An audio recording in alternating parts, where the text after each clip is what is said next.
Chevrolet se ve original y anda bien. Mirvic Repuestos. Mirvic Repuestos, una vida dedicada a ser tan original como vos. Su Chevrolet se ve original y anda bien. Cerro Largo y G. Mirvic Repuestos. 2-901-1675. Bien, continuamos en la mañana de Tirando Paredes, emitiendo directamente desde Casa Zorrilla. Acá nació, y le contamos al entrevistado, Zorrilla San Martín, hace muchos años, pero es un hecho histórico y dato no menor que me parece está bueno hacer referencia. Querido Nacho, un gusto saludarte y agradecerte mucho por estar acá tempranito en vivo en los estudios Tirando Paredes. ¿Cómo te va? Muy bien, un gusto, buen día para todos. Un gustazo estar acá en la nueva casa de Radio 1010. Acá al lado tenemos Radio Carve, está el informativo que vos venías escuchando. En un ratito viene Patricia Madrid con Viviana Rollero. Ya me la encontré a Patricia. Ahí está, defensora de tu trabajo, ¿eh? Por alguna cosa que he escuchado, defensora de tu trabajo. Sí, absolutamente. Soy buena escucha también de los programas de Carve en la mañana, la verdad que y la escucho mucho a Patricia. Está muy bien. Bueno, Nacho, a ver, primeras reflexiones, conclusiones que te quedan después de la conferencia que cubrió Juanjo para nosotros en la Torre Ejecutiva, con una confirmación de algo que más o menos se preveía, porque ya los medios manejaban que el 8 y el 9 finalmente comenzaría oficialmente el fútbol. Dame tus primeras sensaciones después de estos más o menos 120 días de parate. Y yo me voy a quedar con lo positivo de la jornada de ayer, que es la fijación de una fecha y la culminación de todo el proceso previo de análisis, de estudio, de incorporación de datos, de reuniones, con una decisión oficial en cuanto al levantamiento de la excepción del caso del decreto de emergencia sanitaria sobre el cual estamos, o bajo el cual estamos viviendo, para los espectáculos deportivos vinculados al fútbol, los espectáculos públicos vinculados al fútbol. En este caso sin público, pero ya con una fecha de regreso concreta y un cronograma de actividades que también se lo planteamos en la reunión a las distintas autoridades que estaban allí, una intensidad en el partido a partido, en la fecha a fecha, así que estamos contentos con esto. Cuando uno analiza la película, va para atrás y se pone a analizar los objetivos que tuvimos en algún momento, las perspectivas que había en un momento, las fechas que se habían manejado en un momento, incluso entrando en septiembre, el segundo objetivo que nos habíamos trazado, primero nos habíamos trazado el 30, después nos trazamos el 15, terminamos trazándonos el primero, miro la película completa y digo, el 8 era una fecha de las que nosotros más queríamos. Así que, más allá que estamos preparados para empezar el primero, nosotros creo que en este caso tenemos que sentirnos satisfechos y también ser muy respetuosos de las decisiones que se toman a nivel de las jerarquías sanitarias y las jerarquías gubernamentales nacionales, porque en definitiva son las que están conduciendo el proceso de monitoreo de la situación sanitaria. Claro. Y cuando abren una actividad, cuando la cierran, cuando analizan, cuando toman una decisión, lo hacen respaldados no solamente en los datos de esa actividad, sino en una planificación de la interacción entre esa actividad y las otras. Y la nuestra tiene una particularidad que es muy notoria, que es muy pública, que es muy pasional, que es muy referencial. Uno mira al fútbol y lo toma como una referencia. Todo el mundo empieza a comparar enseguida. Claro. Porque el fútbol sí, porque esto no, porque tal cosa le habilitan al fútbol y tal otra no, a otra actividad, a otro deporte. Entonces, para nosotros, sabiendo esta carga que tenemos, por ser el deporte más popular, por ser el deporte de referencia nacional, la actividad social evidentemente más importante que tiene nuestro país, el tener esta fecha del 8 es satisfactorio. No nos altera respecto al primero. Eso te iba a preguntar, esta semana de diferencia de lo que originariamente se pensaba, por más que era una posibilidad que al fútbol también no le venía mal en el desarrollo del reinicio de la actividad, ¿cuánto les puede alterar o no el desarrollo del calendario que se tenía previsto originariamente? Nos genera una afectación, sí, porque lo mejor para nosotros siempre es empezar a liquidar fechas antes. Pero en definitiva, no nos genera una alteración tal que uno lo pueda considerar determinante. Entonces, puede mitigarse con otras medidas. Creo que acá hay que pensar ahora en 7 fechas entre semana. En primera división, uno no queda con la alteración en el campeonato de la B, porque el campeonato de la B puede empezar porque ya tiene la cantidad de semanas de preparación y además es un campeonato que tiene menor cantidad de fechas. ¿Va a empezar también el 8 y el 9? Por lo que nos comunicaba ayer la mesa, sí. Porque viste que originariamente era el 1 y el 2 y el 8 y el 9, la A y la B respectivamente. Claro, es una explicación. Nosotros en la A necesitamos cubrir más fechas que en la B. Claro. La B son 26 fechas, considerando los playoffs, sin considerar el repechaje que se proyecta entre la B y la C. Entonces, comparado con la A, que son 34 más las finales, claro, final del intermedio, finales del campeonato uruguayo, eventuales finales de los torneos cortos, es una cifra más chica. Entonces, con empezar una semana después, estaba bien. A ellos también les servía empezar un poquito más tarde, por temas económicos. Así que creo que se consolidó ahí una semanita de diferencia, eso estuvo planificado. No tienen por qué echarlo para atrás, así pueden terminar durante el año, que es otro de los objetivos que ellos tenían. Y aparte das una imagen de que el fútbol profesional comienza todo en el mismo momento. Sí, ¿no? eso está muy bien. Ya teníamos este año planificado el fútbol de la B bastante antes que lo que habitualmente comenzaba. Y eso en parte también permitió que cuando se pronunció esta crisis sanitaria estuvieran ordenados todos los contratos profesionales de los equipos de la B, y eso nos allanó el camino para cubrir las situaciones de los jugadores de esa divisional, porque, bueno, como tú sabes, como los compañeros de la audiencia saben, cuando llegó la ayuda de la Conmebol solamente podíamos cubrir situaciones formalizadas, y bueno, gracias a eso, al empezar antes la B, como ahora empieza igual que la A, tuvimos esa parte cubierta. Así que en líneas generales para mí termina siendo una buena solución, mirando la película. Si lo preveíamos antes del mes de junio, la fecha está más que bien, de acuerdo a las previsiones.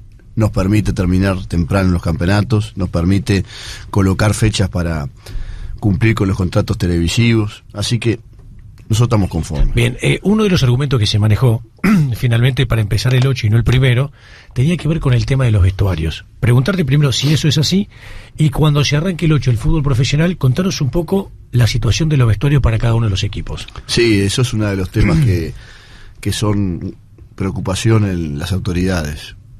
Ayer nos trataron de vuelta el tema de los vestuarios.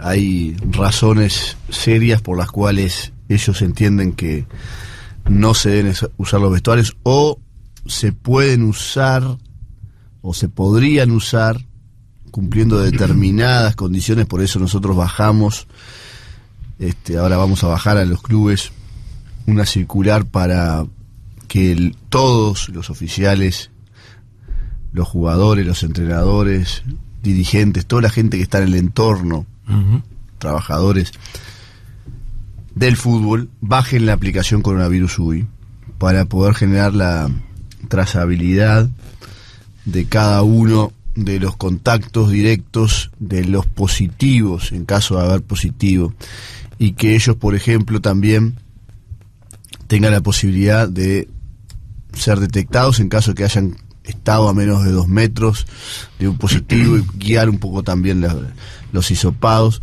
Y ese condicionamiento nos va a permitir evaluar la semana que viene el uso de vestuario, seguramente en una reunión que tengamos otra vez con el Ministerio de Salud Pública, que en esto fue el que nos exhortó a realizar esta acción.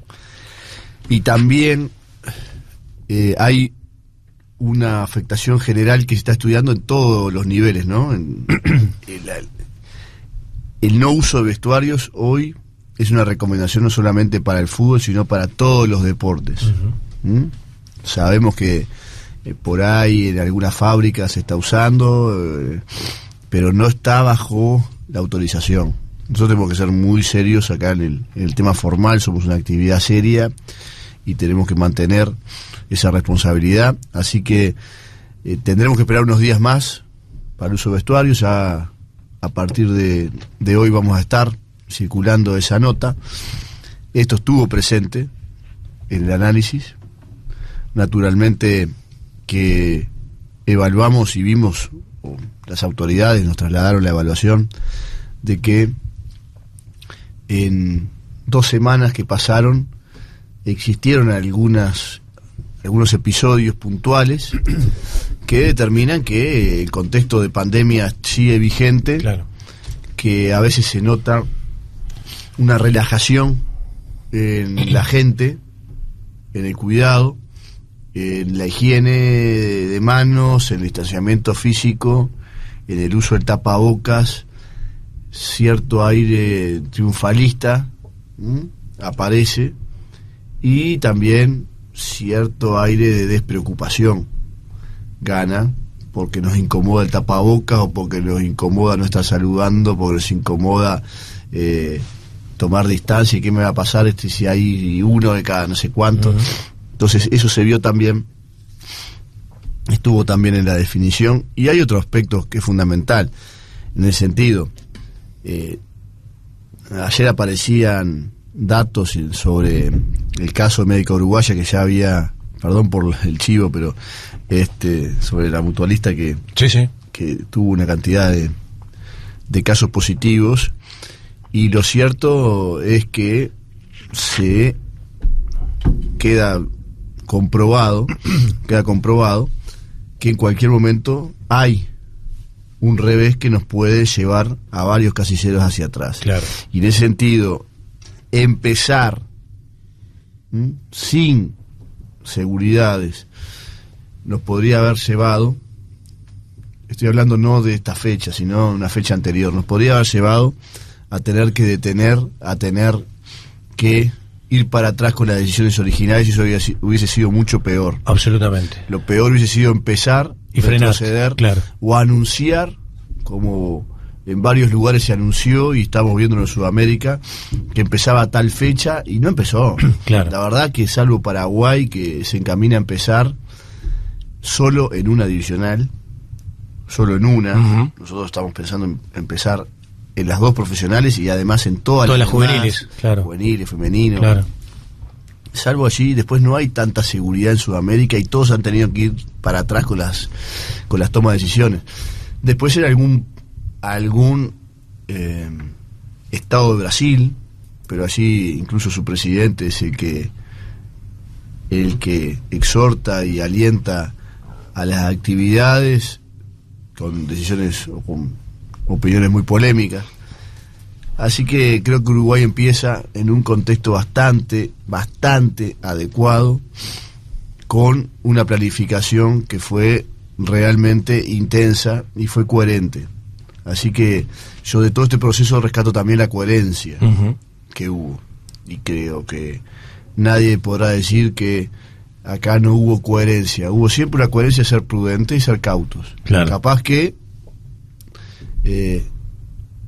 opiniones pueden contradecir y manifestar que se pudo haber empezado tal día, tal otro, unos días antes, unos días después, pero no hacia el cambio. Lo importante es que nosotros aplicamos una política, seguimos esa política, seguimos la línea de recomendación sanitaria y estamos empezando. Estamos empezando una fecha que da para cumplir los calendarios, que da para terminar temprano el año que viene, que da para cumplir todos los partidos, que da para cumplir con todas las actividades, y que es coherente también con la línea sanitaria nacional. Bien, Nacho, te consulto. Este tema puntual, ya que tocamos el tema América Uruguaya, que es un foco en Montevideo de las últimas horas, de los últimos días, y además América Uruguaya, que además es sponsor de la asociación, y cuando hay una situación puntual crítica desde el punto de vista sanitario por una jugada de campo, los jugadores terminan yendo a América Uruguaya, te consulto, ¿podría, si esto se mantiene por estas horas, generar una complicación para el inicio de la actividad? ¿O estamos a salvaguarda que el inicio de la actividad es el 8 y 9, independientemente de este foco puntual que se está tratando de controlar justamente en la institución? No, la actividad está a salvaguarda de la situación de de la mutualista, que te aclaro que no es sponsor de la asociación, sponsor de la asociación es la Española. La Española, ahí la recontra metí la pata, es la Española. Médica Uruguaya es sponsor de la empresa que tiene los derechos. Ahí me obligaste a hacer la aclaración, si no me van a degollar los amigos de la Le mandamos un Española. abrazo grande a todos los muchachos de la Española, le mandamos un abrazo grande. No tenemos el chivo de la Española, no importa, pero le mandamos un abrazo grande. Pero es verdad, la Española es sponsor de la Asociación Uruguaya de Fútbol y Médica Uruguaya es uno de los sponsors que tiene la empresa que tiene los derechos. Y los derechos vende su publicidad y tiene Médica Uruguaya. Y ahí, Pillo, hay un tema importante, ¿no? Fíjate que yo iba diciendo todo esto y Nacho se iba riendo y yo dije, ¿por qué se me está riendo? Está bien. Fíjate que además fue la que nos hizo todos los hisopados previos, la verdad que nos dio una mano tremenda con el inicio de las actividades también. Pero fíjate vos que por esa situación de haber sido durante muchos años sponsor, captó una cantidad de futbolistas que hoy siguen siendo socios de la Española y perdón, de Médica. Y la realidad es que mañana pasado hay un riesgo sobre los jugadores, o podría haber habido si hubiesen tenido tal consulta, tal otra. Por lo que tenemos nosotros entendido, no hay ningún jugador en este momento en cuarentena de todos aquellos que fueron cuarentenados, que creo que son 200 que estuvieron en contacto, que pasaron por ahí por las salas de la mutualista. Así que por ahora eso viene muy bien, pero lo cierto es que el hecho es que aparece un foco en donde uno menos lo espera, y por eso también es importante, nos decían las autoridades ayer, bajar esta aplicación para tener ese rastreo de dónde estuviste, con quién estuviste, y ante la eventualidad de un caso positivo tener una trazabilidad muy clara. Exactamente, va a ser anónimo, no te va a aparecer tú te cruzaste con Gustavo Méndez, que es positivo a partir del día de ayer, está en la lista, no, te dice, tú te cruzaste con un positivo en tal día. Claro. ¿No? Y ahí te marca la acción que tenés que desarrollar, ir a hacer el hisopado y naturalmente hacer un encierro, un aislamiento, ¿no? Bien, te consulto, Nacho, algunas cosas que tienen que ver con el inicio de la actividad, cosas puntuales. Y después vamos a ir tocando otros temas que van más allá del ámbito local. Arranca la actividad. Va a haber una especie de zona roja para los jugadores, o sea que los jugadores, más allá del contacto que puedan tener en el campo de juego con los árbitros, tengan una especie, digamos, en el mismo espectáculo de aislamiento. La gente dirá, pará, si igual no hay gente en las tribunas, perfecto, pero hay un grupo de personas en el entorno del fútbol, 100, 120 personas, que van a estar en ese espectáculo deportivo.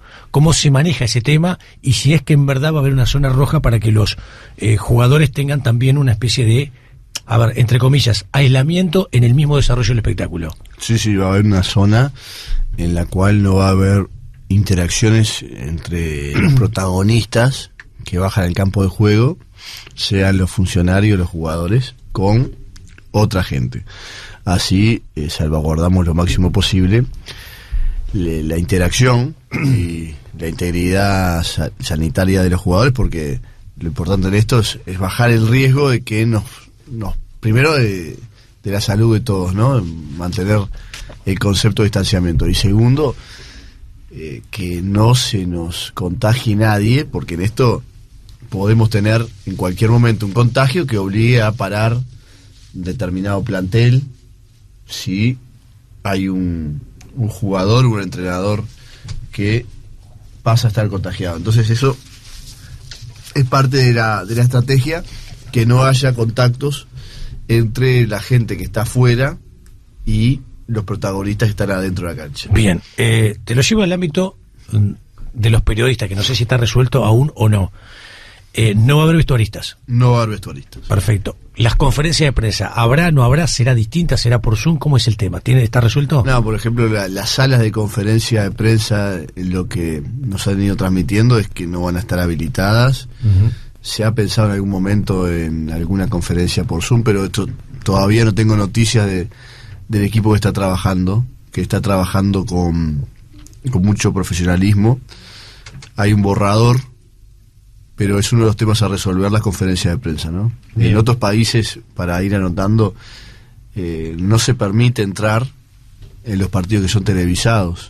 Se pide que en esos partidos las transmisiones se realicen desde los estudios los estudios de la radio a través de la transmisión televisiva. O sea que en principio relegamos relator y comentarista, la idea que es que se queden los estudios de la propia radio transmitiendo a través de la televisión. Eso es en otros países. Nosotros acá estamos tratando de ir a una situación más amigable con el ejercicio de la actividad, pues sabemos la afectación dura que ha tenido para todo el periodismo nacional, para el periodismo deportivo nacional, y cuando se abre está bueno poder buscar alguna alternativa con restricciones, claro. ¿sí? Como decían los vestuaristas, que ya nos han dicho que no es posible que desarrolle su tarea normalmente, y alguna otra restricción. Pero en ese sentido la idea no es que los relatores no estén en las cabinas correspondientes.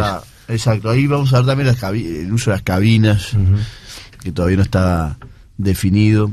Nos tiene que terminar de pasar el borrador la gente de seguridad, fundamentalmente, que está trabajando en esto. Bien, está claro que en las cabinas vos tenés un relator, un comentarista, y no en todas las transmisiones, pero en varias de ellas tenés una persona, un técnico, un operador, el caso de Negro Fabra en Carve, que es el que te hace las conexiones para que vos puedas emitir al aire. Locutor comercial, pero a veces muchos, estando en condiciones normales, el locutor te sale de estudios, muchas veces pasa.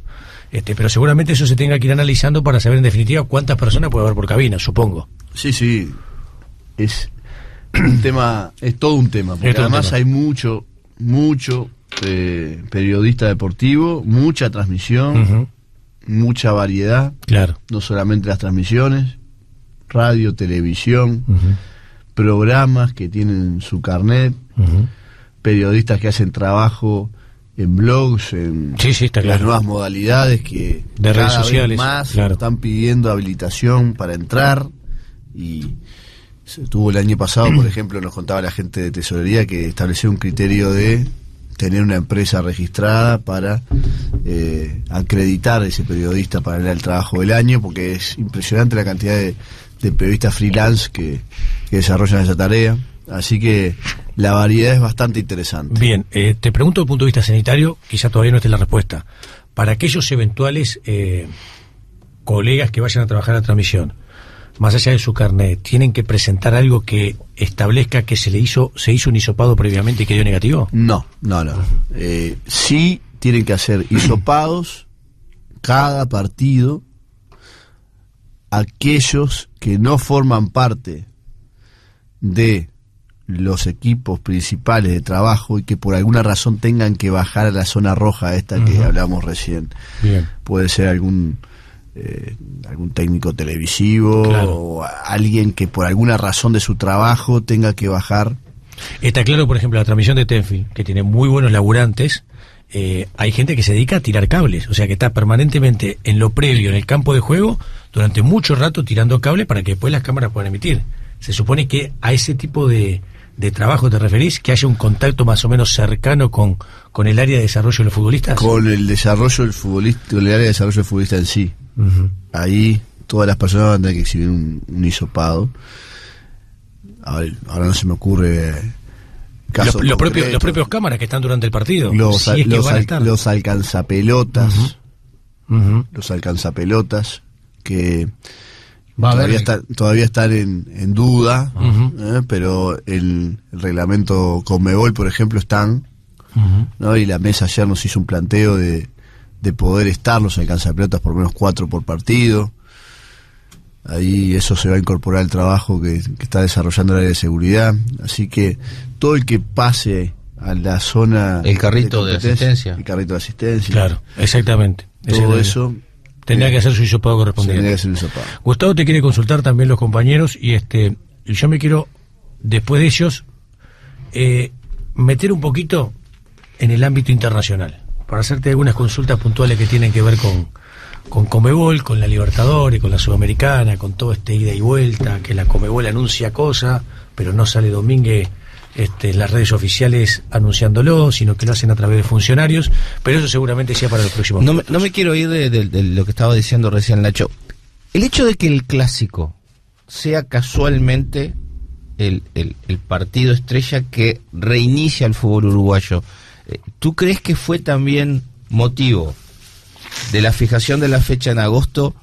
No digo que complique, porque quizá la palabra no es complicar, pero de alguna manera puso mucho más atención y más preocupación a la hora de la fijación de la fecha de reinicio del fútbol.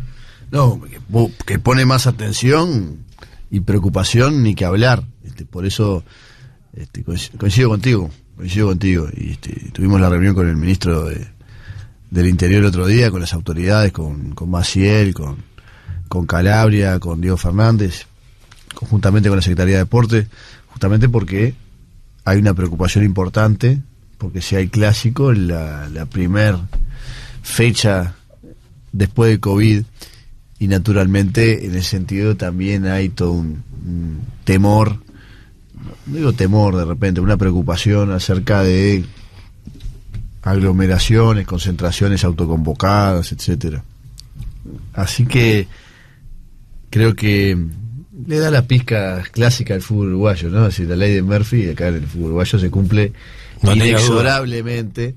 Y si teníamos que ponerle otro condimento al retorno, está con el clásico. No, porque si recordamos, este clásico viene muy hablado, porque antes de la pandemia, recordás que coincidía con la movilización feminista que había en 18 de julio, donde había un cambio de gobierno, donde el gobierno entrante ya estaba manifestando que bajo ningún concepto iba a aceptar los dos eventos a 10 cuadras de diferencia, y quiere la cosa que vino la pandemia, y en el reinicio volvemos a hablar del mismo clásico.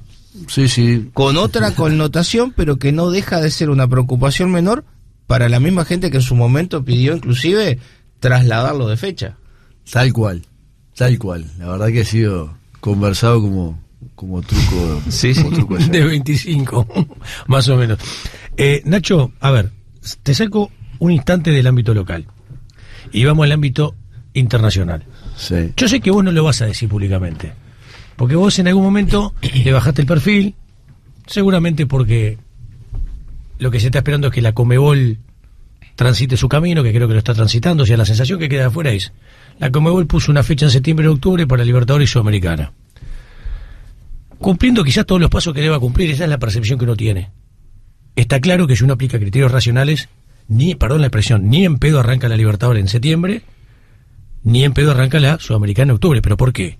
Porque uno mira la realidad sanitaria de los países que tienen que participar en la Libertadores y Sudamericana y están complicados en serio. En las últimas horas, Colombia. En las últimas horas, Quito. En las últimas horas, situaciones donde los sistemas de salud empiezan a evidenciar problemas serios porque no dan las camas del CTI con la cantidad de enfermos que tenés que justamente internar el CTI en varias ciudades que tienen equipos que deben participar de Libertadores y Sudamericana. En un momento determinado, tiempo atrás, nosotros metimos acá la información de que había una idea de que, dadas las circunstancias y las situaciones, si se diera la posibilidad, se pudiera disputar Libertadores Sudamericana en un país y en una eventualmente ciudad. Es más, se habló la Libertadores jugarla en Uruguay y la Sudamericana jugarla en Paraguay. ¿Por qué? Porque Uruguay, Paraguay, Montevideo y alguna ciudad más, y Asunción en esencia, tenían en ese momento los números más chatos de todo el continente. Y la información que manejamos nosotros fue que originariamente la idea salió de Uruguay y que concretamente fue una idea que tuviste vos en una charla de la que se puede tener intercambiando con autoridades de la Conmebol.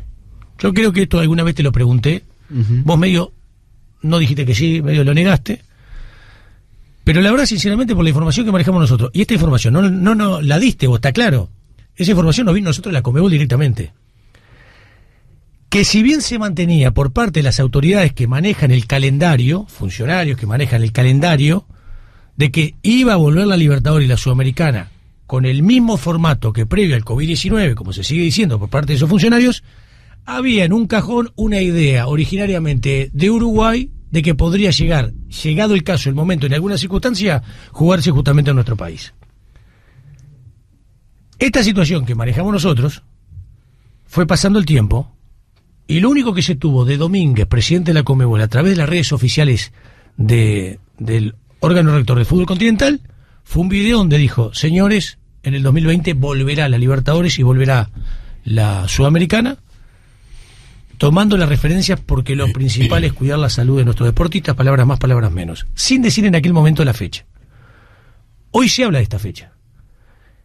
Y lo que estamos en el fútbol, y supongo que vos también, pensamos racionalmente que es imposible que en esas fechas, en las condiciones anteriores al COVID-19, se pueda disputar la Libertadores de la Sudamericana. Entonces, sintetizando y preguntando, primero, si eso fue así, y ahora que tengo la chance de que estás en vivo preguntártelo.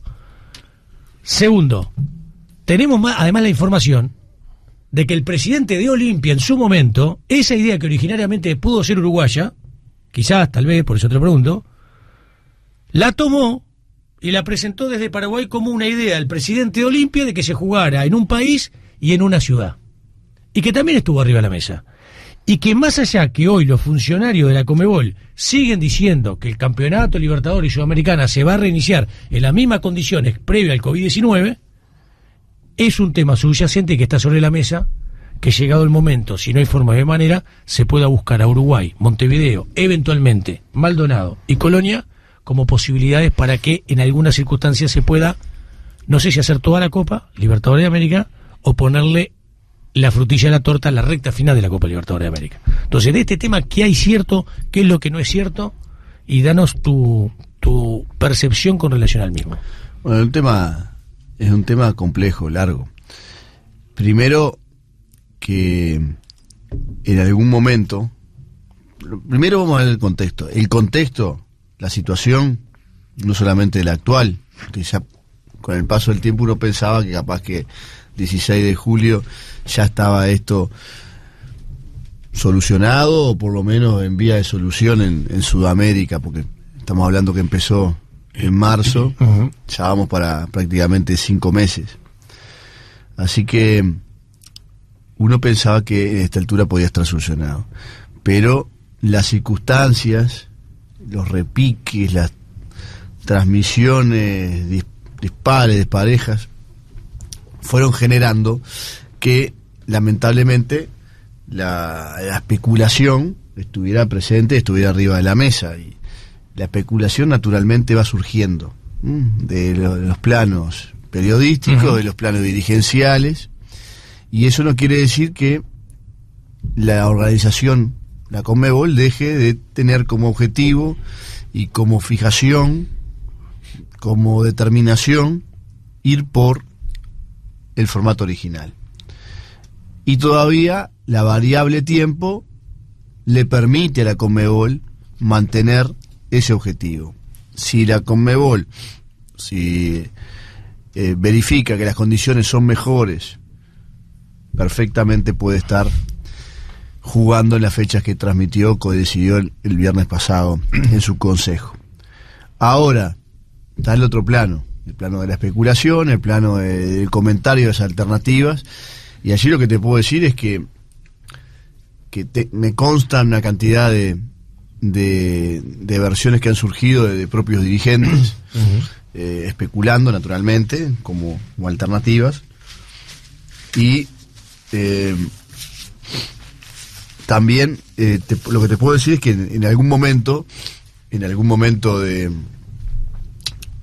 del mes de abril, cuando vinimos a reunirnos en la Torre Ejecutiva por un acuerdo del Mides con Armando Castaindebat, tuve la oportunidad de conversar con Álvaro Delgado y con el presidente de la República, y en parte de la conversación surgió esto, la comparación con los otros países, qué podía suceder en las copas o en los torneos que fueran de carácter internacional, y lo bien que estaba posicionado Uruguay ya en ese momento, respecto a los demás países de Sudamérica, y la posibilidad de ser una alternativa real en caso de ser necesario.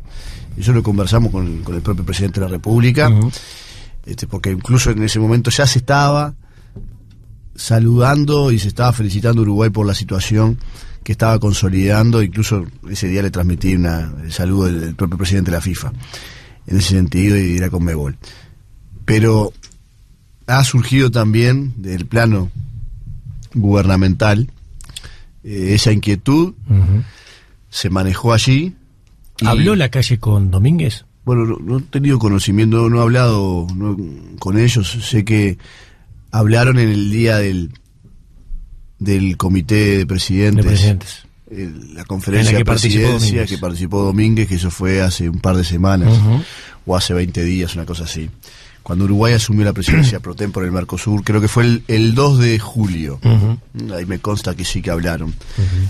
Me consta también que en algún momento el ministro Salinas tuvo alguna intervención o algún comentario con sus pares de Sudamérica, Mercosur y países asociados. Creo que fue unos 10 días antes, pero eso en el plano nacional, considerando que puede ser una buena oportunidad para Uruguay traer este evento importantísimo. ¿Es posible, Nacho, de tu concepción, de tu percepción? Pues se habla de la cantidad de partidos que todavía restan jugar, y yo digo, si vos tenés Maldonado, si tenés Colonia, si tenés Montevideo, si tenés el Estadio Centenario, tenés el Campeón del Siglo, tenés el Gran Parque Central, tenés el Viera, tenés el Francini, tenés el Campus, tenés el Supichi, ¿cómo no se va a disputar la posibilidad de disputar la cantidad de partidos que sea en un régimen, ponele, de Copa del Mundo? Bueno, la realidad es que hoy la fijación pasa por otro lado. Si vos me preguntás esa cantidad de partidos imponentes, que creo que todavía faltan disputar, creo que son de 8 grupos, quedan... Creo que 2 fechas más. Quedan 3 fechas. De 8 grupos quedan 3 fechas. 4 fechas, perdón. 4 fechas. Sí, 4 fechas. 4 fechas quedan. 4 fechas por grupo. Y después quedan las llaves eliminatorias más la sudamericana, ¿no? Es decir, que acá tendrías que pensar en que es muy difícil concentrar todo en un país. Incluso sabiendo que tenés 2 copas. Como hipótesis, como especulación. Pero lo cierto es que la Conmebol tiene fijado, tiene determinado ir por este formato. Después se verá naturalmente qué pasa en cada país, qué pasa en cada ciudad. El protocolo de Conmebol prevé un concepto que es el de las ciudades blancas y de los países blancos, que es justamente previendo que en una ciudad donde determinado equipo es local, te pueda exonerarse de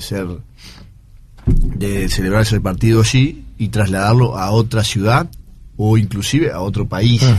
Eso está previsto, no en el criterio de sede única, pero podría llegar a ser un camino intermedio. Eso está ahí establecido. Los otros días Gustavo tiró la información de que los equipos argentinos, que quedaron bastante molestos con esta eventual fijación, o las autoridades argentinas, plantearon la posibilidad de, como Argentina la mano viene complicada, por más que ahora se maneja ahí una fecha de posibilidad de reinicio, pero viene todo muy lento. Y 3 de agosto.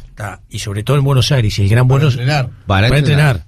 Claro, agosto, el Buenos Aires y el Gran Buenos Aires, y el 3 de agosto para entrenar, y vos tenés en septiembre, octubre, Libertadores y Sudamericana, que eventualmente se pudiera fijar como local los equipos argentinos la sede en Uruguay. Mirá, me llegó el rumor, pero no tengo la información. Gustavo está muy bien informado. Nosotros, naturalmente, en ese caso, estaríamos inmediatamente a las órdenes, pero sabemos que dentro de la dirigencia hoy, con la situación desesperante en algún caso que se vive en algún país, se genera todo tipo de especulación y de generación de alternativas, porque uno como dirigente tiene la obligación de anticiparse a lo que va a pasar. Entonces es inevitable el trazado de especulaciones o de hipótesis. No es que uno lo haga por maldad, sino que porque no tenés porque necesidad. Es su obligación, su responsabilidad como dirigente, establecer alternativas. Entonces uno no puede dejarse sorprender por la realidad cuando la realidad lo pasa por arriba. Si no sería dirigente. Exactamente. Entonces creo que no es para nada descabellado pensar en que esto pudiera ser posible. Cuando el día que se toma la determinación de las fechas de septiembre y octubre, es una reunión que se genera con el Comité Ejecutivo de la Conmebol, en la que tú participás. Sí, el viernes pasado. ¿Se consultó a Venezuela y se consultó a Bolivia, o no estuvieron presentes en esa reunión que se llevó a cabo? Venezuela tiene un tema que su presidente renunció hace un tiempo por razones de salud, Laureano González, que le envío un saludo de acá por las dudas, y si le llega.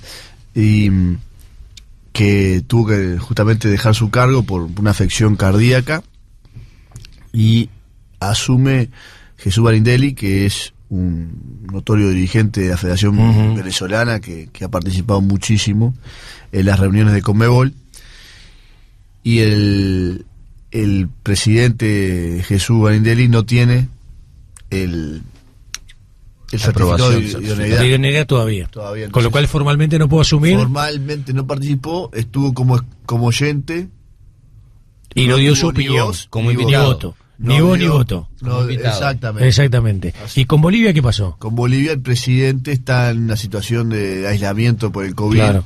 porque toda su familia lo tuvo, y creo que a él le está dando... ¿Sabes por qué te digo esto, Nacho? Porque la verdad, ¿sabemos los números de Venezuela? Los reales no. Nacional tiene que jugar con un equipo venezolano.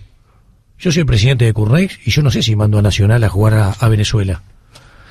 A ver, está bien que es un ámbito de especulación, pero también creo que es un ámbito de criterios racionales en función que hay que cuidar la salud de los deportistas, que se supone es lo más importante. Y después lo otro, Bolivia.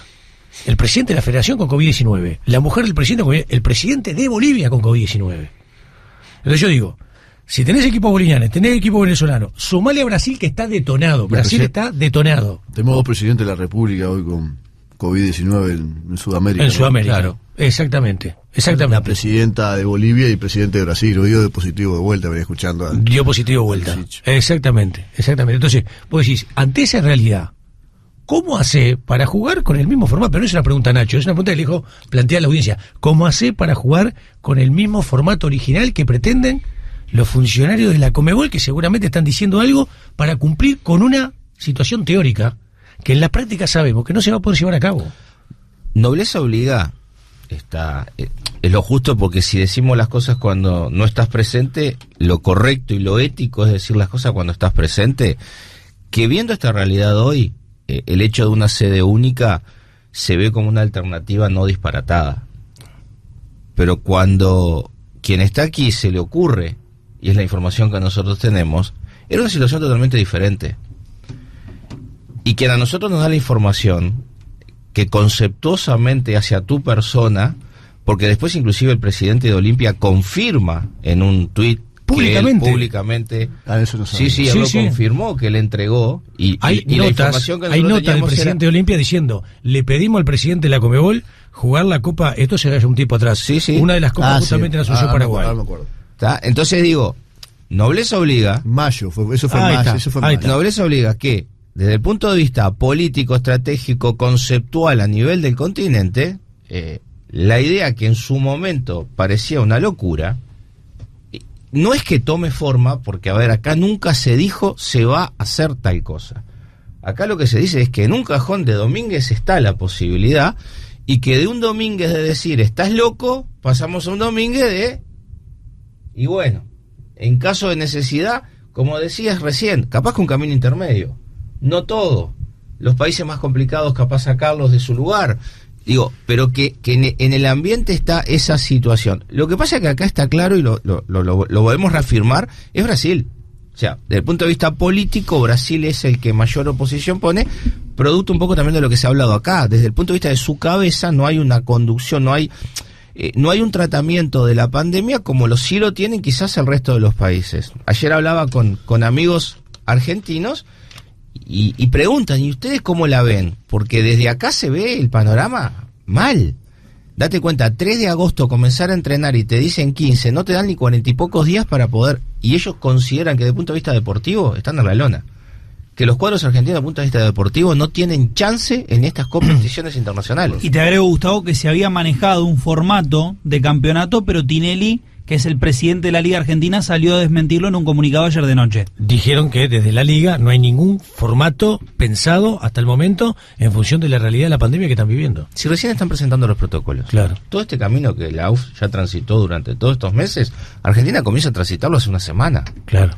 Entonces, Claro. y en una situación totalmente diferente. Pues si vos me decís, el interior está bastante contemplada la cosa, pero lo que es capital y provincia está totalmente fuera de control. Ayer un equipo colombiano, 40 y pico de hisopados dieron positivo, entre jugador y funcionario. Independiente Medellín, 3 casos positivos. Ahora. Un elemento más. pero se suman a 40 de la pasada jornada. Eso eran todos los planteles en general, de Colombia. Todos los planteles de Colombia, 40 y pico y 46. Pasa que Colombia está autorizando plantel por plantel. Nosotros tenemos una característica en el fútbol que es el sentirnos un mundo aparte, ¿no? Y creo que un día lo conversamos acá en el programa. Nosotros sentimos que tenemos una suerte de cápsula donde transitamos las cosas y estamos bastante separados de la realidad. Y esto nos viene a dar en el medio de la frente en ese concepto. Imagínate todas las dificultades que podemos llegar a tener nosotros en el campeonato uruguayo, lo que podemos llegar a tener en las copas internacionales, donde juegan 4 equipos por grupo. Todavía hay 32 de los 10 países. Y ese que pasa si un equipo de Colombia en ese momento no puede salir de su país, porque no puede entrar a otro, porque el protocolo del otro país establece que si estuvo tantos días de contacto. Acá puede haber una cantidad de situaciones. Está aprobado el protocolo sanitario de la Conmebol, pero lo cierto es que está expuesto también a una cantidad de vicisitudes y variables, de contingencias de la realidad que realmente son fantásticas. Es impresionante la casuística que existe aquí, y eso es la nueva normalidad. ¿No? Estamos insertándonos en un mundo, hasta que no haya vacuna, que va a tener esta incertidumbre de forma permanente. Nacho, dos preguntas que tienen que ver con lo anterior y con esto que está diciendo ahora. Está claro que hay información que nosotros recibimos de la Conmebol, ¿no? Para que quede claro. Alguna cosa podemos pegarle, otra podemos errarle más o menos 5, pero andamos ahí informados. No importa quién. Es verdad que en la charla que se generó justamente en la fecha del pasado viernes, hubo un presidente de una federación que dijo: yo no puedo asegurarles que para esa fecha el aeropuerto de mi país, o los aeropuertos o de las ciudades principales donde puedan llegar, esté abierto. Mira, yo prefiero no hablar sobre las reuniones. Lo que sí te puedo decir es que en el intercambio con los presidentes las situaciones son disímiles, son bien variadas y negativas en algunos países. Recogimos en la informalidad previa a la reunión el testimonio de lo que estaba pasando en Quito, que era muy complicado. Quito estuvo la semana anterior, final de la semana anterior, con un sistema de salud que hizo eclosión porque las camas de CTI no daban. Sí, es parte de lo que recogimos en alguna charla con amigos de Ecuador, y la realidad es que hay países hoy, bueno, como decías tú, Venezuela no sabemos nada, Brasil tenemos la información, pero sabemos también que está la situación un poco descontrolada en algunos sectores del país. 330.000 casos en Perú, entre activos, fallecidos, recuperados. Y un Ecuador que, aparte de la pandemia, tiene el problema político también de las autoridades. De las autoridades internas, sí. O sea, ya a la problemática mundial, como dijo Nacho, que también toca el fútbol, están los problemas del fútbol. Venezuela, Ecuador, Bolivia. Estamos hablando de temas de autoridades que no están representando a las federaciones. Claro. Sí, Nacho, te consulto, esta situación de incertidumbre, de vicisitudes, de variables, como decía Gustavo y como decías vos, genera que la Asociación Uruguaya de Fútbol diga: muchachos, este es el calendario, arranquemos por este, y no tomemos tanto en cuenta lo que puede pasar a nivel internacional de Libertadores y Sudamericana, porque ¿cómo haces para congeniar si en principio vuelve la actividad en septiembre y en octubre, todas estas incertidumbres que tenemos con los calendarios continentales a la actividad local? Sí, ese es el sentido que tuvo la mesa ejecutiva para pensar que los primeros 2 meses tienen que poner bastantes partidos entre semana, ¿no? Entonces, eso fue trasladado ayer también por Gastón Inda, el doctor Gastón Inda, que estuvo reunido con nosotros a las 16 horas en el Ejecutivo, trasladándonos las opciones A y B. Estuvimos en conversación con algún otro compañero de la mesa, incluso ayer de tardecita con Emilio Fernández, y bueno, nos trasladan los compañeros esa situación, es decir, tener un calendario que se presentó el día del Consejo del Fútbol Profesional, tanto por la A como por la B, y también marcarnos como fechas ciertas las de los primeros 45 días de tránsito por el mes de agosto y septiembre. Así que creo que esos son los conceptos que se están manejando, y coinciden con lo que estás manifestando tú. Bien, tenemos que hacer una pausa. ¿Tenés un ratito más para quedarte? Sí, claro. Dale, Está impecable. bueno, Metemos la pausa, tan bueno, Bicocho. Estamos con el presidente de la Asociación Uruguaya de Fútbol, el economista Nacho Alonso, integrante además de lo que es la Federación Internacional de Fútbol Asociados. Ese cargo que de alguna manera vos venía desempeñando, ¿ya fue oficializado? ¿Ya está de manera oficial? Sí, desde el 25 de junio. Uh-huh. Desde el 25 de junio ya es oficial tu presencia FIFA. Perfecto. Correcto. Nacho, algunos temas puntuales que tienen que ver también con el desarrollo de la actividad.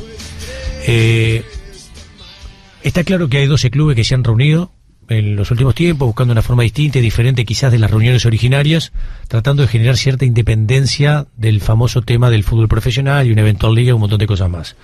Tengo entendido que en la última reunión se invitaron a los clubes de la segunda profesional, varios de ellos participaron, algunos puntualmente no. En estas reuniones no han participado ni Nacional ni Peñarol, no lo han hecho Deportivo Maldonado, tengo entendido que tampoco Torque. ¿Cuál es la reflexión que te merece desde la AUF, viendo que estas reuniones se desarrollan fuera de la casa madre, que es la Asociación Uruguaya de Fútbol ahí en Guayabos? Eso por un lado. Y por otro lado, si te merece algún tipo de reflexión la idea que tienen los grandes, que en esto marchan juntos, de reunirse directamente con la organización del fútbol interior. Entonces, hoy visto de afuera, quizás me equivoco, por eso te lo pregunto, uno ve 12 clubes en desarrollo, del fútbol profesional en desarrollo, más alguno de la B, y por otro lado ve los grandes de nuestro fútbol, con la historia, la trascendencia, la caja de resonancia, y la posibilidad de acercarse a OFI.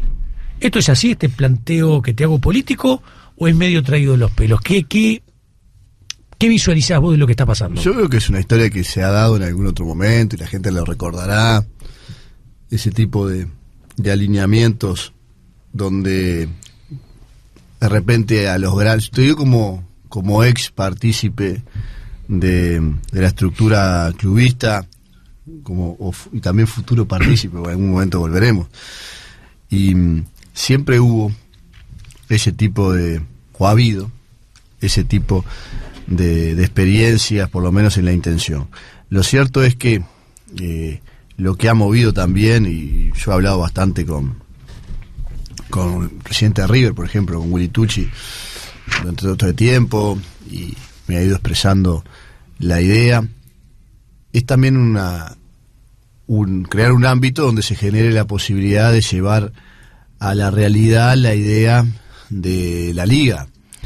¿No es cierto? Que está prevista en el estatuto por lo que fue la transacción política de aquel tiempo, el año 2018.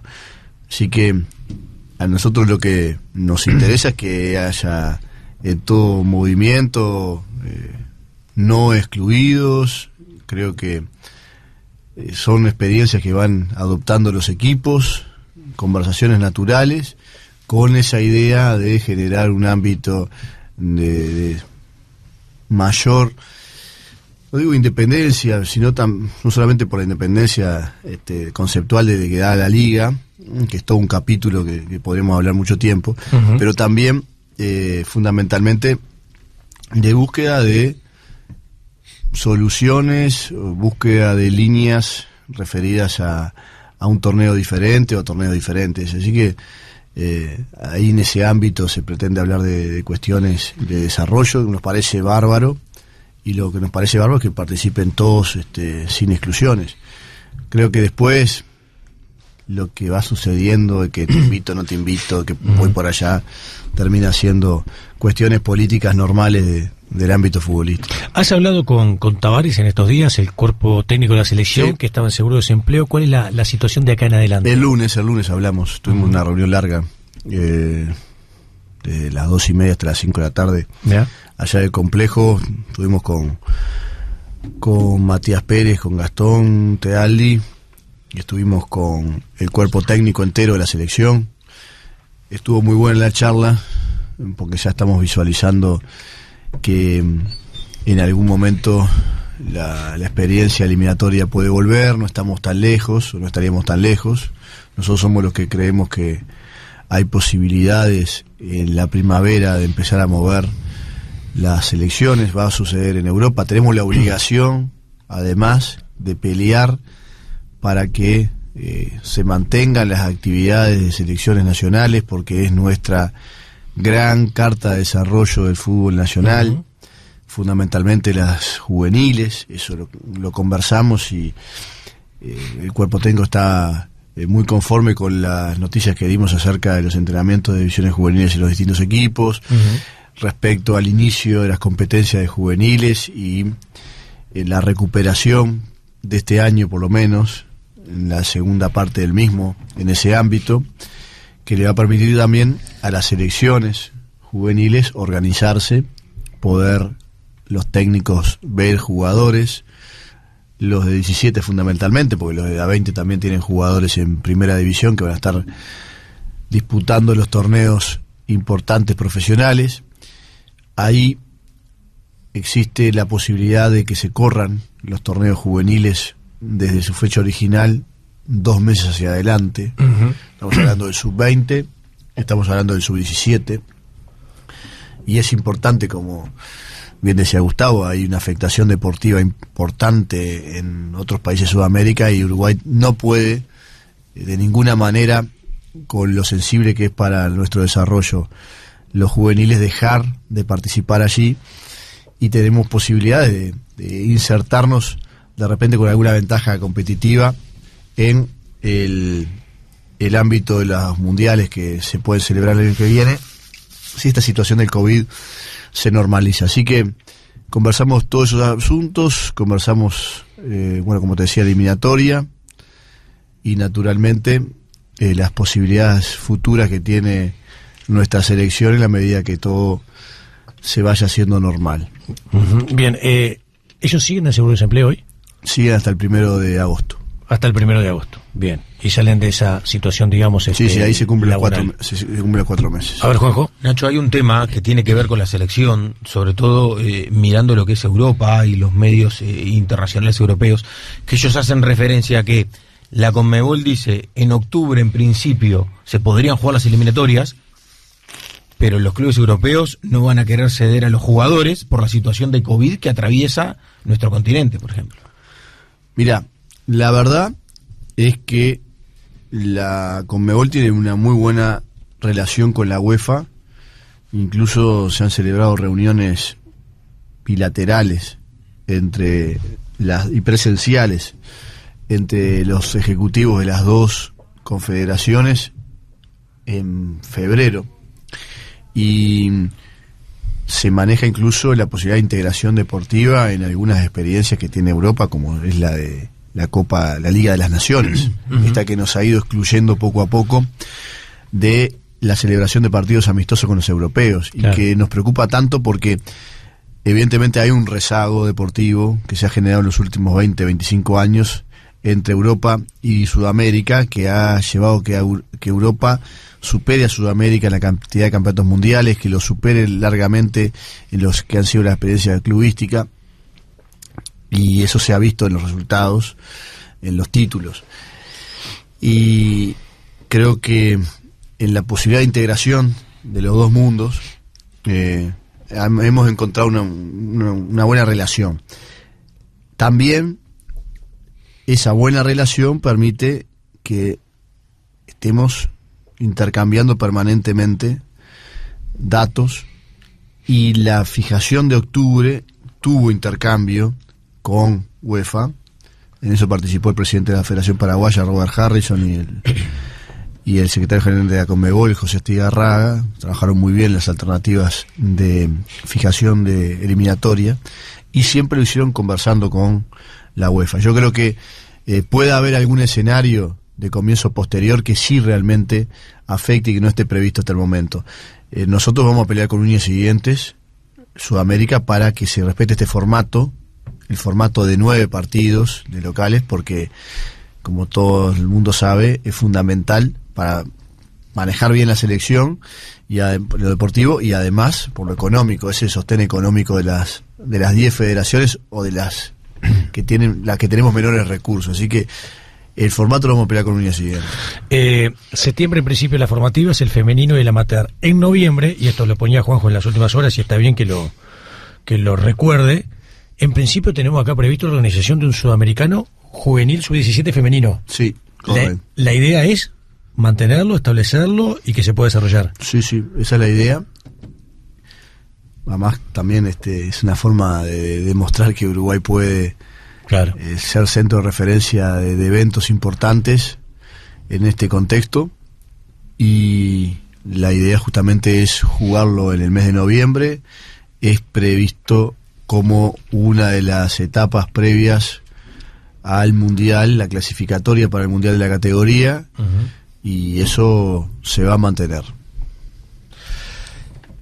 Y los árbitros, ¿no? Dale, pero no te... Y los árbitros. Pero no, a ver, No, no, ahora decíselo. Decíselo Vos como... te haces ser loco de- siempre. Claro, ahora lo tenés perdón, ahí. pero decíselo como, Sí, como lo se decís contagió. habitualmente. Decílo como decís habitualmente. Ese tonito que suena... ¿Y los árbitros? Ahí está. Bueno, hasta la gallega. hasta la te gallega contesta. saltó, mira. Hasta la gallega. A ver, Nacho, más allá de la negociación, que es un tema que sabemos que tarde o temprano se va a llegar a un acuerdo y creo que ya no es noticia, desde el punto de vista personal, desde que estamos trabajando, hemos manifestado nuestra preocupación por lo que es la estructura arbitral. O sea, esto que se viene sucediendo año tras año tiene una vieja data, y hemos hablado con distintos dirigentes acá y a todos les hacemos la misma pregunta y todos son contestes de que hay que hacer algo, pero empieza el campeonato y seguimos. Hoy es lógico que Peñarol y Nacional están preocupados de quién me va a tocar en el clásico, pero no me preocupé de saber cómo va a llegar el que me va a tocar en el clásico, qué preparación tiene, está bien desde el punto de vista de su situación, porque hoy ya no es solo la profesional, sino la personal, por todo lo que se ha vivido. Me consta que la asociación se sorprendió de la cantidad de árbitros que dependían directamente de la función arbitral. Es así. Responsabilidad también de los dirigentes, no me cabe ninguna duda, porque de alguna manera, y es histórico, yo siempre cuento una anécdota, que la primera computadora que tuvo el colegio de árbitros la compraron los árbitros. Estamos hablando muchos años atrás. Entonces, generalmente, AUDAF ocupó un lugar que antiguamente los dirigentes no le estaban dando mucho corte, y como que la gremial de árbitros asumió como un centro de poder que con el correr del tiempo fue, te diría, que hasta perjudicial. Si nosotros vamos a las estadísticas, han habido más problemas con los miembros técnicos, cuando la lucha de los árbitros siempre fue tecnificar el colegio de árbitros, porque recordad que antes era una parte más política que técnico. Sí. Incluir un técnico costó mucho, se logra tener un técnico, se logra poner más técnicos que políticos, pero la realidad dice que los problemas mayores han venido con los técnicos. Y acá viene la pregunta de fondo. ¿No crees que es hora, a raíz de todo esto que ha pasado, como bien dijiste, la pandemia vino de un marco de realidad, de pensar, pero una reestructura en serio, donde el problema que tenemos en el arbitraje uruguayo es de formación primero, es de selección de esos aspirantes? Todos podemos tener las ganas de ser, pero hay profesiones que por más que tengas ganas, si no tenés la capacidad y la aptitud, no lo podés hacer. Cosa que no pasó con el arbitraje, donde los últimos llamados inclusive se ponía hasta el monto que los iban a ganar, como si esto fuera una bolsa de trabajo, lo que llegó a estar en la realidad que estamos hoy por hoy. Entonces, teniendo al presidente de la Asociación Gallega de Fútbol, no puedo dejar pasar la posibilidad de decir, ¿no es hora de barajar y empezar de nuevo? ¿No es hora de empezar a tomar el arbitraje como lo que es, en un contexto totalmente diferente y realmente poniendo el bisturí a fondo y haciendo lo que haya que hacer? Mira, yo coincido con varias de tus apreciaciones. Lo cierto es que acá, cuando vos trabajás para el arbitraje de 10 años hacia adelante o de 15 Exacto. años hacia adelante, ¿no? Y también lo que hoy tenemos como realidad, ¿no? Es eso. Está influido por el trabajo de 10 años atrás, 15 años atrás, 20 años atrás. En ese sentido, nosotros tenemos una preocupación importante. Estamos viendo realidades que son complejas y nos preocupa que nuestro arbitraje pierda posicionamiento a nivel sudamericano. Hay una frase que siempre decimos, es que, y no nos cansamos de repetirla, que una federación desarrollada deportivamente no es tal si no tiene un desarrollo en su departamento arbitral. Y la realidad es que estamos pensando en generar algún tipo de cambio importante. Nos preocupa muchísimo algunas situaciones vinculadas a la formación arbitral, a cómo se selecciona, a a cómo se detecta el árbitro, que no está trabajado ese aspecto de una forma profesional moderna, como de repente en algunas otras federaciones se puede hacer. Eso lo hemos conversado. Me refiero de etapas muy tempranas, ¿no? Creo que hay cuestiones que se pueden mejorar y mucho, y después de ese cambio de diseño en el aspecto formativo arbitral, trabajar mucho para que dentro de unos cuantos años se puedan empezar a ver frutos que, no digo que sean mejores que los actuales, sino que estén en consonancia con el fútbol que va a haber dentro de 10, 15 años, que va a ser distinto al que tenemos ahora. Esto es cada vez más profesional, cada vez más exigente. Las exigencias físicas las vemos. Tenemos también ahí ver el equilibrio entre el árbitro atleta y el árbitro pensante, vaquiano, conocedor de la realidad futbolística dentro de la cancha. Es decir, que no podemos ser radicales en una expresión o en una corriente de pensamiento referida al tipo de árbitro. Tenemos un fútbol particular, no es el mismo fútbol que se juega en otras latitudes del mundo. Así que en ese sentido tenemos que ser muy cuidadosos. Yo comparto con varias de las apreciaciones que has vertido, y la realidad es que tenemos un tema que es delicado, que tenemos una mejor situación que la que se habla por ahí. Sí, no todo es tan dramático, pero lo que es delicado es pensarnos en el arbitraje dentro de 10 años, dentro de 15 años, ver cuáles son nuestros árbitros de futuro, cuáles son los árbitros que van a sacar la cara por el arbitraje uruguayo internacionalmente, que es fundamental. El buen arbitraje a nivel internacional por parte de Uruguay es clave, y bueno, ahí vamos a apuntar, ahí estamos apuntando, ¿no?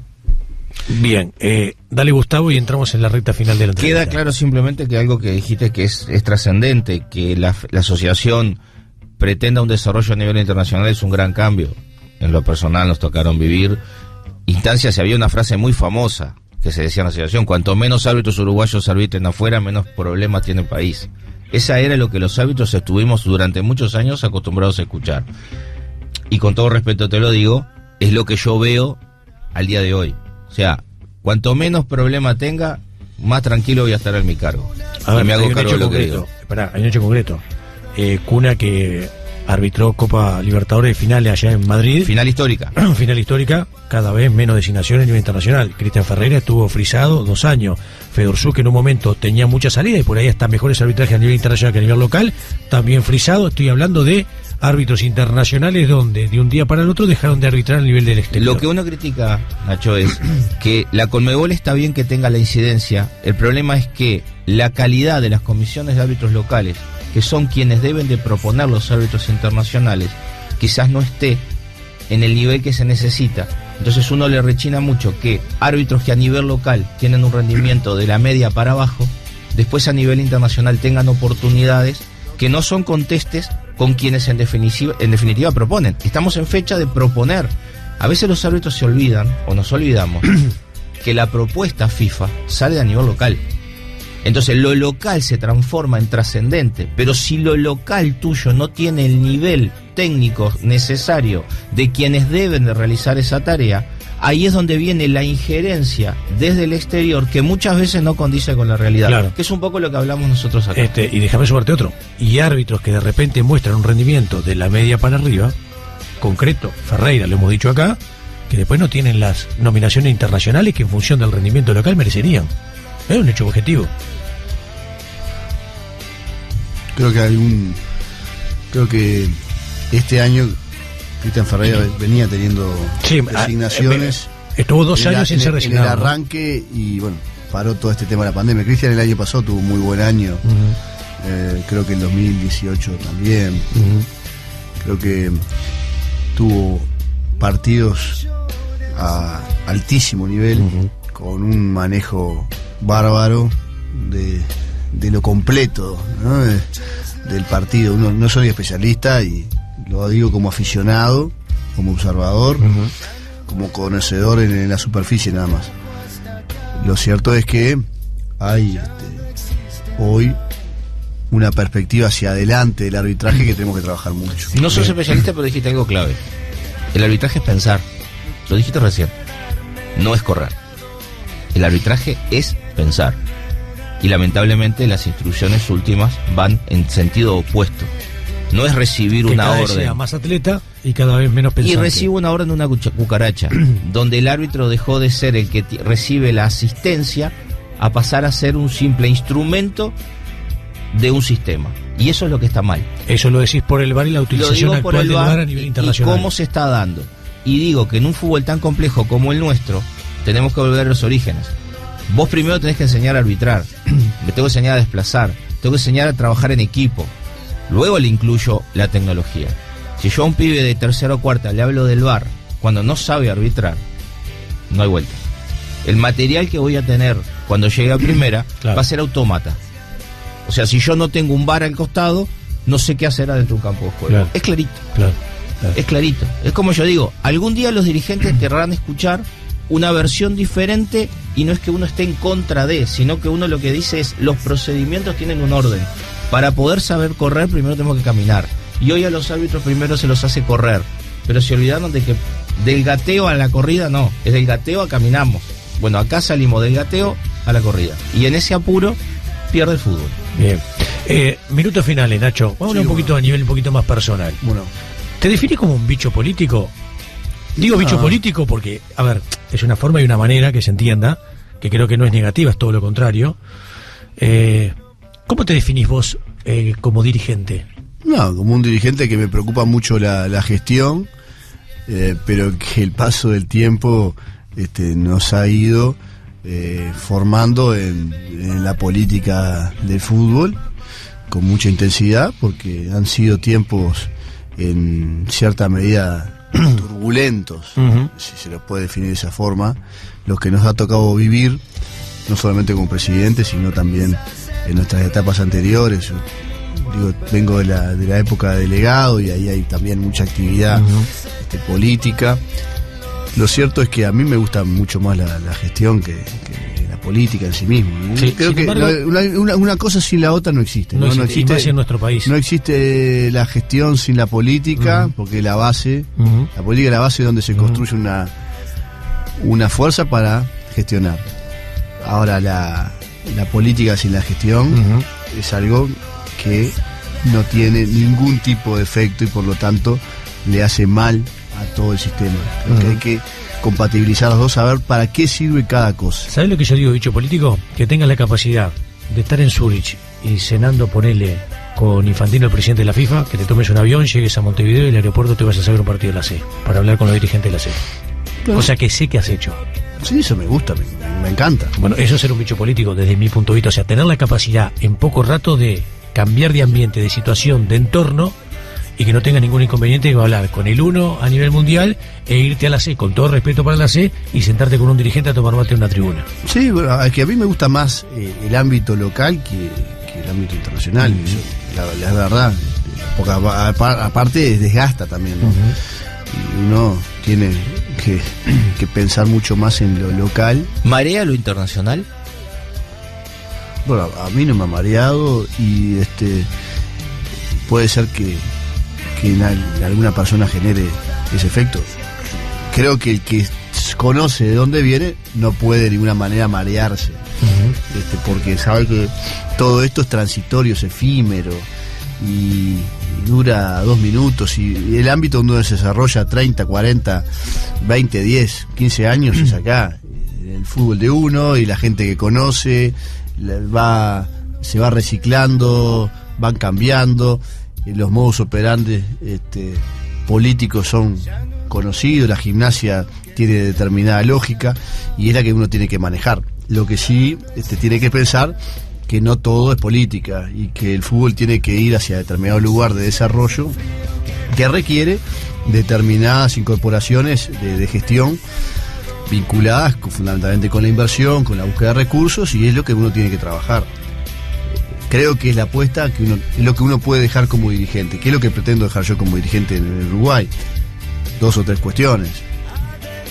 La búsqueda de recursos para generar infraestructura, la búsqueda de recursos para generar desarrollo adentro de los clubes, buscando capitales que vengan a invertir a Uruguay, y la protección a los procesos de selecciones nacionales, que son realmente la herramienta fundamental que tiene este fútbol para valorizar a lo más rico que tiene, que son sus jugadores. Y eso es lo que uno trata de ponerle como impronta a su gestión. Ese es mi objetivo. Si en los 4 años esto que tenemos por delante, como por delante no, porque nos quedan 3, pero los 4 años esto que tenemos como gestión, logramos estar un poquito mejor en ese sentido, yo ya me voy a dar por conforme. Nacho, toda esta situación que se genera desde tu presidencia, la pandemia de por medio, las reuniones de todo tipo, color y tamaño, las situaciones que hay que ir aprendiendo con el desarrollo de la gestión que tiene que ver con el COVID-19, ¿cómo lo llevas con la familia? Y bueno, es complicado, pero ya saben que uno es así y que le gusta esto, sarna con gusto no pica, tiene que contar con el apoyo, cuento con el apoyo, y también con la comprensión de los amigos con que uno trabaja, con que uno desarrolla actividades. Lamentablemente uno no puede estar presente como antes en todo, y eso genera perjuicios y genera alguna tensión, pero ese camino que uno eligió, sabía que iba a ser así por estos 4 años y lo tenemos que enfrentar. También tiene muchas satisfacciones. Claro, un presidente de la AUF ¿se tiene que ir preparando todos los días para el día que deje de ser presidente de la AUF? Yo creo que sí. Yo creo que sí. Pensar siempre que en esto uno está en forma transitoria, que uno no es dueño de nada, que uno simplemente es el administrador de recursos externos, de terceros, y además el administrador, en términos generales lo digo, en términos de gestión, de el activo social, deportivo más importante del Uruguay. Y que eso demanda una intensidad tal que te genera un desgaste que hace que tú tengas que ser funcional a un cambio permanente, ¿no? Hay que dejar algo, pero tiene que saber que ese camino es transitorio, y que después vendrán otros desafíos, y que uno volverá a sus actividades privadas y que volverá a hacer lo que siempre hizo. Pero si no entras con esa cabeza y entras pensando que es un ámbito que te toca o por derecho natural o por herencia, o porque las cosas están determinadas para que vos seas el presidente, y sos indispensable, y sos imprescindible, y sos el mejor, el capo y el más lindo, y estás totalmente equivocado. Hay que hacer las cosas como sabiendo que esto es bien transitorio, pero tiene que dejar un legado, tiene que dejar algo positivo. ¿En unos años te ves en la presidencia de Rampla o en la dirigencia de Rampla nuevamente? Bueno, en algún momento podemos estar, sí, cómo no, si es en nuestro club, y bueno, es una cuenta que tenemos pendiente, pero realmente siempre sigo pendiente de los temas de Rampla, así que estamos siempre vigilantes en ese sentido. Bien, te digo del fútbol. Nómbrame un amigo. Uno, yo sé que tenés un montón, nómbrame uno. Sos como Roberto Carlos, tenés un millón. No puedo. Te cambio la pregunta. ¿Perdón? Le cambio la pregunta. Para que, a ver, ¿perdiste amigos o depuraste la lista? Desde que sos presidente. Está bien, al lugar. No, capaz que alguno que uno pensaba que era amigo no lo es, no lo era tanto, pero sí, lo bueno que, lo que te puedo decir es que tenemos muchos amigos, y que es fundamental para el transcurso de la gestión de uno tener esos amigos cerca. Se me vienen a la cabeza varios que nombraría, ¿no? Pero si no, sería imposible desarrollar, por lo menos de la forma que uno es, la presidencia de la AUF. Estas 2 preguntas finales tienen que ser sí o no. A ver. Porque estamos en el final. Qué compromiso. El economista H llega al Ejecutivo para, en esencia, ser un socio importante para la AUF, para tratar el tema de derecho de televisión. Entre otras cosas, sí. Bien, bien. Eduardo es un dirigente de punta, ¿no? Eduardo a todo nivel. Eduardo, la incorporación de Eduardo sería de una gran valía para el fútbol uruguayo.